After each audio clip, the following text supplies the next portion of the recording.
बेट द्वारका के समुद्र में थे, उस हिस्से में जहां महल के साक्ष्यों की मौजूदगी का दावा किया जाता है।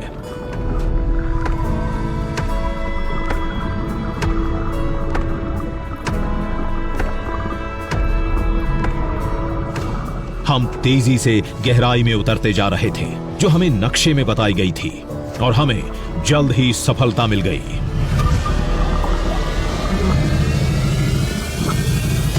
करीब 40 फीट की गहराई में एक लंबी शिला दिखी जो बहुत बड़ी थी, चौड़ाई भी अच्छी खासी। यह जरूर किसी बड़े निर्माण जैसे किसी राजमहल का हिस्सा होगा।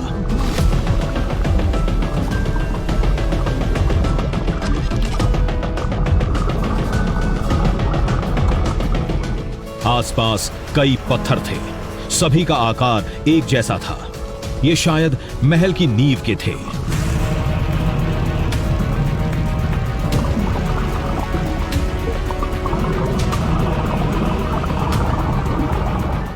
इनमें छेद बने थे, ये जरूर नींव की मजबूती उसकी इंटरलॉकिंग के लिए होंगे। मुझे बिल्कुल यकीन नहीं हो रहा है कि हम शायद 5000 साल से भी पुरानी श्री कृष्ण के राजमहल के अवशेष देख रहे हैं। ये दृश्य अलौकिक है, अलौकिक।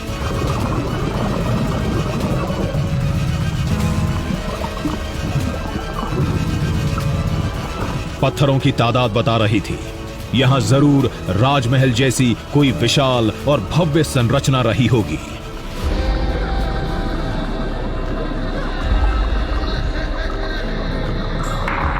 किसी मंदिर का हिस्सा लग रहा है। यहां इंसान के हाथों तराशे पत्थरों की भरमार थी।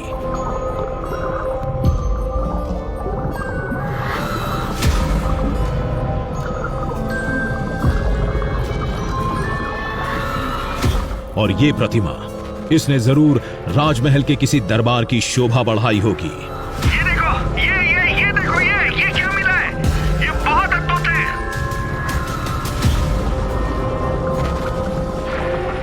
ये क्या? ये तो एक रिंग जैसा दिख रहा है, किसी स्तंभ का आधार होगा। अद्भुत, अद्भुत है ये।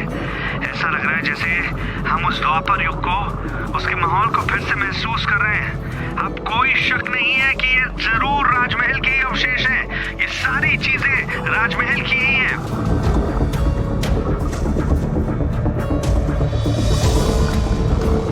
समुद्र की इस गहराई में एक नजारे ने हमें चौंका कर रख दिया।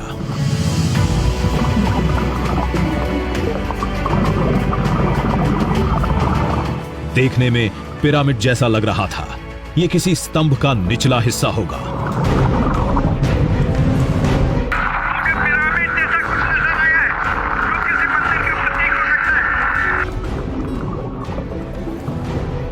वो स्तंभ इस शिला के वहीं बगल में पड़ा था।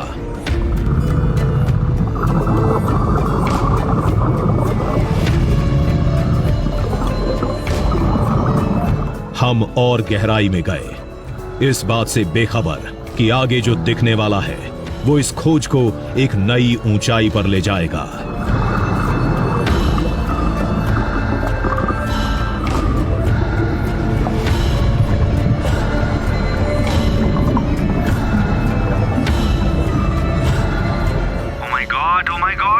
ये क्या सीढ़ियां हैं? हाँ, ये वही लग रहा है, शायद राजमहल की सीढ़ियां जिस पर कभी भगवान श्री कृष्ण के चरण पड़े होंगे।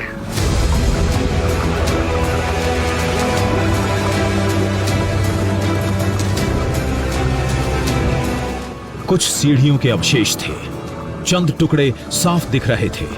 जब इस जगह के हर अवशेष को श्री कृष्ण के राजमहल का माना जाता है, तो ये सीढ़ियां भी उसी का हिस्सा होंगी। अब कोई शक नहीं है कि ये जरूर राजमहल के ही अवशेष हैं। ये सारी चीजें राजमहल की ही हैं।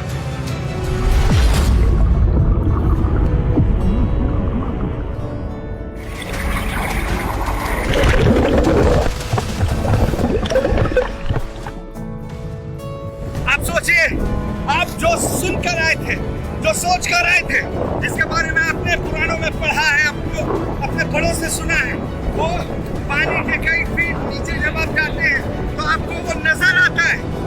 ये कितना भव्य होगा, मैं सोच भी नहीं पा रहा हूँ कि जिस नगरी का अवशेष 5000 साल बाद भी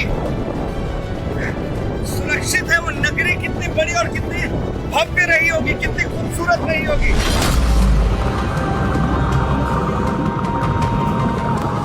यही वो अवशेष थे जिन्होंने उस 5000 साल पुरानी श्री कृष्ण की द्वारका नगरी को पौराणिक से ऐतिहासिक बना दिया।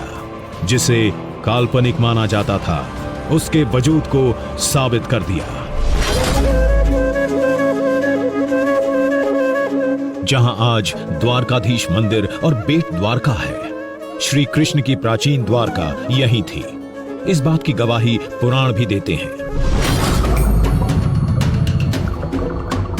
रही बात अवशेषों की, तो इनमें से कुछ की आयु 5000 साल से ज्यादा आंकी गई है, लेकिन गहन जांच पड़ताल के बाद ज्यादातर अवशेष 4000 से 4300 साल पुराने माने गए हैं। लेकिन शोध और द्वारका के इतिहास से जुड़े लोगों का मानना है, अगर समुद्र में और खोज हो, खुदाई और गहरी की जाए, तो पूरी की पूरी संपूर्ण द्वारका मिल सकती है।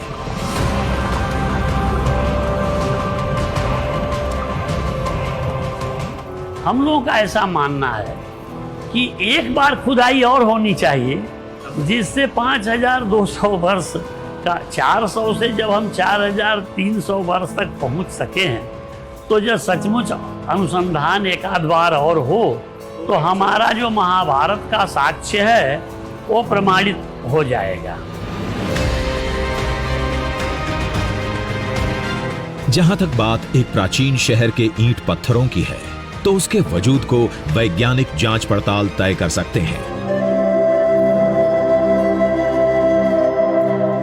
जब बात भगवान की बसाई एक नगरी की आती है, तो लोगों के लिए द्वारकाधीश मंदिर और बेट द्वारका ही संपूर्ण द्वारका नगरी है, जहां के कण कण में भगवान श्री कृष्ण से जुड़ी आस्था आज भी बसी है।